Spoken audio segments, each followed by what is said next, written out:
For setup na ang stream ads ko mga kabiyahe. So ituturo ko paano ang pagsisetup nito. So bago kayo mag-setup, papunta muna kayo sa help and support. Ayan. Click nyo and then support inbox. Yung alerts yan, wala dapat yan. No violation ang kailangan. Tapos balik tayo.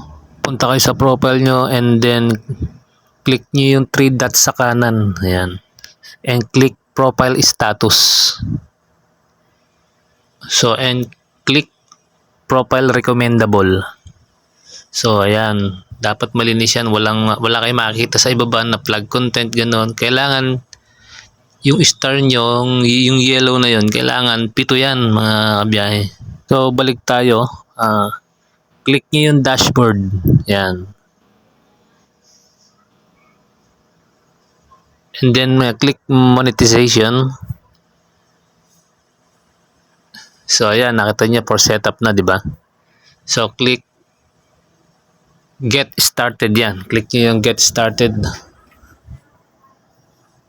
And then ayan, nakita niyo yung pangalan ko. And then click nyo lang yun. Yan. And then click next. So ayan po yung bank account ko. Click nyo lang yung circle. And then click link payout method.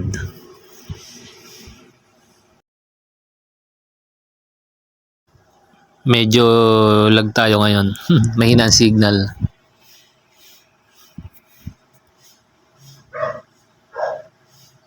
Tagal So ayan. Click nyo lang yung done.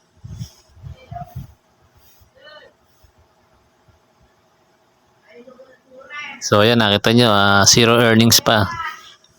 Kasi kamo-monetize ko lang mga kabiyahe. So ayan, nakita nyo, 0 earnings. Di ba?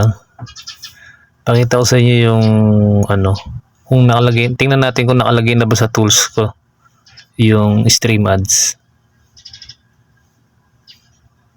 Ayan, balik tayo. So ayan, nakita nyo, may arrow na siya, nakalagay na sa tools. So click natin yan. Di ba? Ganun lang kadali. Pakita ko sa inyo yung mga videos ko na may ads na. Kabiyahe, yan, tingnan nyo. Napakasimple lang mag-setup.